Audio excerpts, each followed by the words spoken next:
때가 제6시쯤 되어 해가 빛을 잃고 온 땅에 어둠이 임하여 제9시까지 계속하며 성소의 휘장이 한가운데가 찢어지더라. 예수께서 큰 소리로 불러 이르시되 아버지 내 영혼을 아버지 손에 부탁하나이다 하고 이 말씀을 하신 후 숨지시니라. 백부장이 그 된 일을 보고 하나님께 영광을 돌려 이르되 이 사람은 정녕 의인이었도다 하고 이를 구경하러 모인 무리도 그 된 일을 보고 다 가슴을 치며 돌아가고 예수를 아는 자들과 갈릴리로부터 따라온 여자들도 다 멀리 서서 이 일을 보니라. 공회의원으로 선하고 의로운 요셉이라 하는 사람이 있으니 그들의 결의와 행사에 찬성하지 아니한 자라. 그는 유대인의 동네 아리마대 사람이요 하나님의 나라를 기다리는 자라. 그가 빌라도에게 가서 예수의 시체를 달라 하여 이를 내려 세마포로 싸고 아직 사람을 장사한 일이 없는 바위에 판 무덤에 넣어두니 이 날은 준비일이요 안식일이 거의 되었더라. 갈릴리에서 예수와 함께 온 여자들이 뒤를 따라 그 무덤과 그의 시체를 어떻게 두었는지를 보고 돌아가 향품과 향유를 준비하더라. 계명을 따라 안식일에 쉬더라.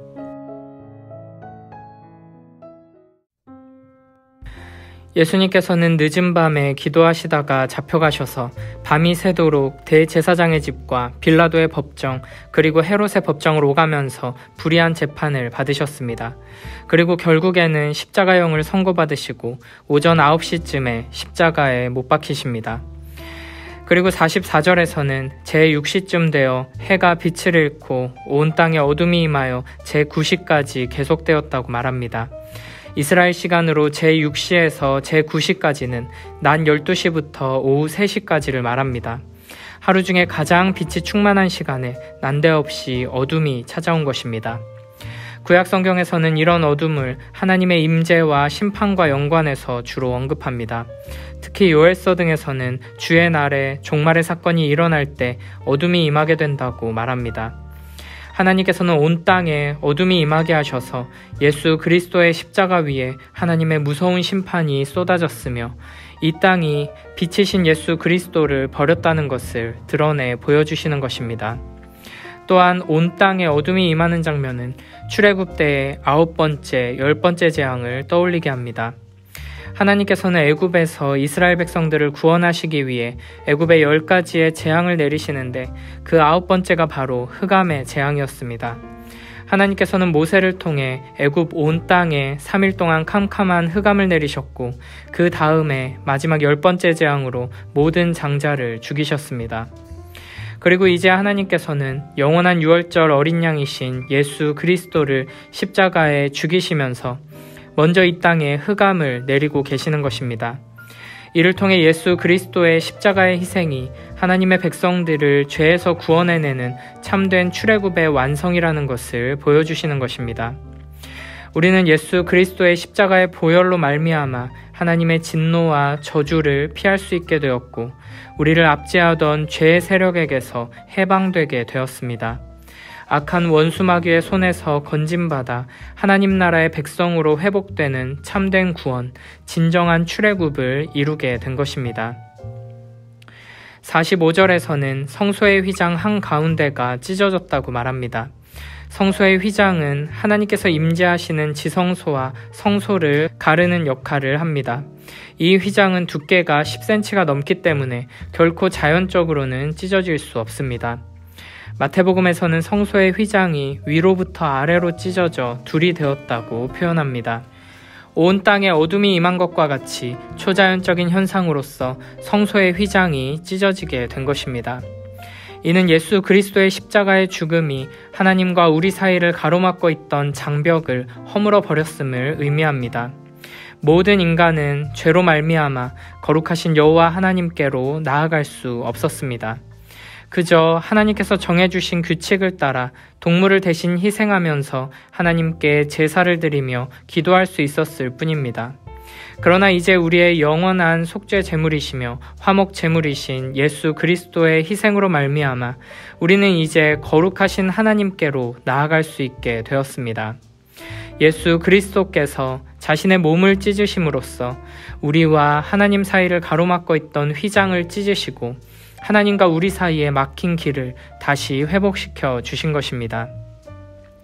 히브리서 10장 19, 20절에서는 이렇게 말씀하십니다.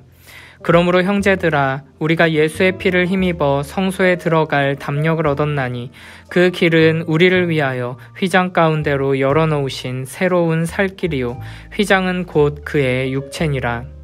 아멘. 자기 자신의 자격이나 공로를 가지고 하나님께로 나아갈 수 있는 사람은 아무도 없습니다. 우리의 있는 모습 그대로 하나님께로 나아간다면 우리는 하나님의 무서운 진노와 영원한 저주를 받아 멸망하게 될 뿐입니다.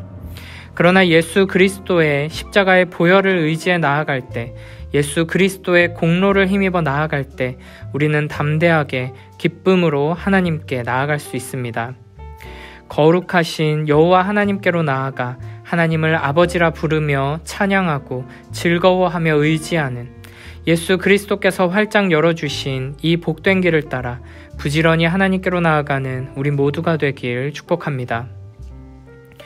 46절에 보면 예수님께서는 큰 소리로 하나님을 아버지라고 부르시며 내 영혼을 아버지 손에 부탁하나이다 하고 말씀하신 후에 죽으십니다.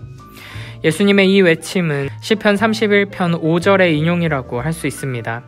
시편 31편은 다윗이 원수로 인해 고통 중에 있을 때, 고난으로 인해 영혼과 몸이 쇠하여졌을 때 주님의 공의에 의지하며 구원을 요청하는 내용입니다. 베드로도 예수님의 이 십자가에서의 마지막 말씀에 대해 이렇게 말합니다. 욕을 당하시되 맞대어 욕하지 아니하시고 고난을 당하시되 위협하지 아니하시고 오직 공의로 심판하시는 이에게 부탁하시며. 아멘. 예수님께서는 마지막 순간까지 하나님을 아버지라 부르며 의지했고 하나님께 모든 것을 맡겼습니다. 하나님께 외면당하시고 진노와 저주를 받으시는 중에도 끝까지 하나님을 의지한 것입니다. 이를 통해 우리는 큰 고통 속에서도 끝까지 하나님을 신뢰하며 의지할 용기를 얻습니다. 아무것도 보이지 않고 심지어 하나님께서 나를 버리시고 저주하시는 것과 같은 끔찍한 상황 속에서도 우리는 내가 처한 상황이나 환경, 내 생각이나 마음을 따르지 않습니다. 우리는 끝까지 하나님의 살아계심과 전능하심, 그리고 나의 아버지 되심을 붙들어야 합니다. 하나님께서는 변함없이 나를 사랑하신다는 것을 끝까지 신뢰해야 합니다.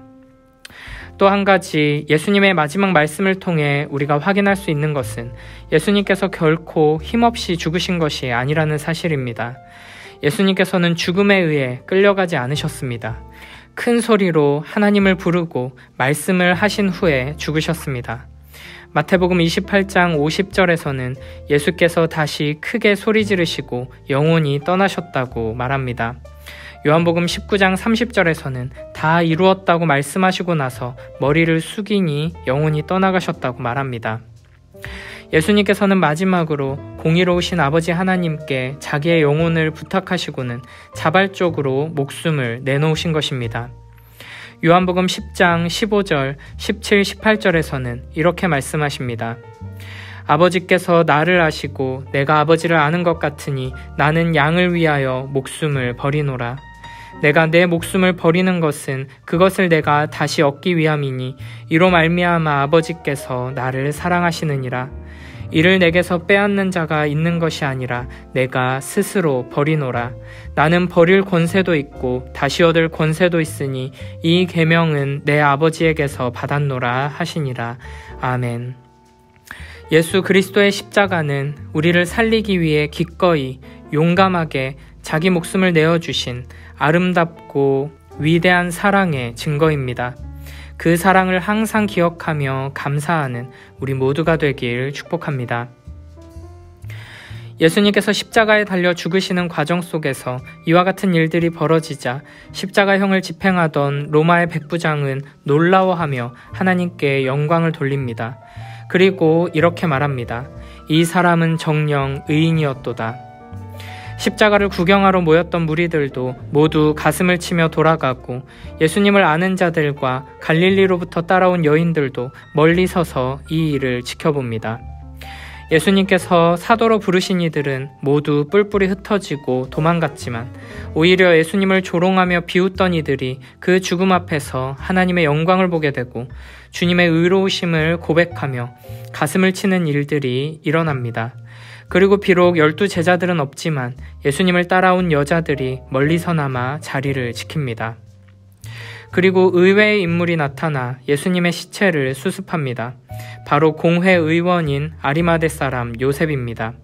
그는 유대 종교 지도자로서 국회의원과 같은 높은 자리에 있는 사람이었습니다. 그러나 그는 여러 가지 위험을 무릅쓰고 불이익을 감수하면서도 빌라도에게 가서 예수의 시체를 달라고 요구했습니다. 통상적으로 십자가형에 처해진 사람의 시체는 계속 나무에 매달아둬서 동물들이 뜯어먹게 하거나 제대로 장례를 치르지 못하게 구덩이에 던져버렸습니다. 그러나 예수님의 시체는 아리마대 사람 요셉의 헌신으로 세마포에 쌓여서 새로운 바위 무덤에 놓이게 되었습니다. 마가복음 15장 43절에 의하면 아리마대 사람 요셉이 와서 당돌이 빌라도에게 들어가 예수의 시체를 달라고 했다고 표현합니다. 여기서 당돌함은 대담하고 용감하다는 뜻입니다. 요셉이 예수님의 시체를 가져다가 장례를 치르게 되면 예루살렘에 소문이 날 것이 뻔했습니다. 특히 요셉은 유대 종교 지도자들의 또 다른 공격 대상이 될 위험도 있었습니다. 그러나 그는 지금까지의 예수님의 가르치심과 사역들을 보며 그리고 주님의 죽으심을 보며 예수님께 죄가 없음을 그리고 예수님께서 바로 하나님께서 보내신 구원자였음을 확신하게 된 것입니다. 요한복음 19장 38절에 보면 요셉은 예수님의 제자였지만 유대인이 두려워 그것을 숨겼었다고 말합니다. 그러나 십자가의 희생 앞에서 용기를 얻어 예수님을 위해 아름다운 헌신을 행하게 된 것입니다. 또한 요한복음 19장 39절에 보면 일찍이 예수님께 밤에 찾아왔던 니고데모도 몰약과 침향 섞은 것을 가지고 왔다고 말합니다. 55절에는 갈릴리에서 예수님과 함께 온 여자들이 뒤를 따라 아리마대 사람 요셉이 준비한 무덤을 살펴보고 돌아가서 향품과 향유를 준비했다고 합니다. 주님을 위해 목숨까지 내놓겠다고 호언장담하던 제자들은 온데간데 없고 오히려 유대 종교 지도자들 사이에 숨어있던 예수님의 제자들이 정체를 드러내고 용감하게 예수님의 시체를 돌봅니다. 그리고 사람들에게 전혀 주목받지 못했던 여인들이 당당하게 제자의 역할을 하며 주님 곁을 지킵니다. 우리는 오늘 본문 속에서 예수님의 십자가를 통해 다양한 신앙 고백과 믿음의 헌신들이 일어나게 되는 것을 확인하게 됩니다. 예수님을 죽이는 백부장이 신앙을 고백하게 되고 예수님을 비웃고 조롱하던 무리들이 가슴을 치게 됩니다. 종교 권력 속에 숨어 믿음을 용감하게 드러내지 못하고 있던 요셉과 니고데모가 위험을 무릅쓰고 주님을 위해 헌신합니다.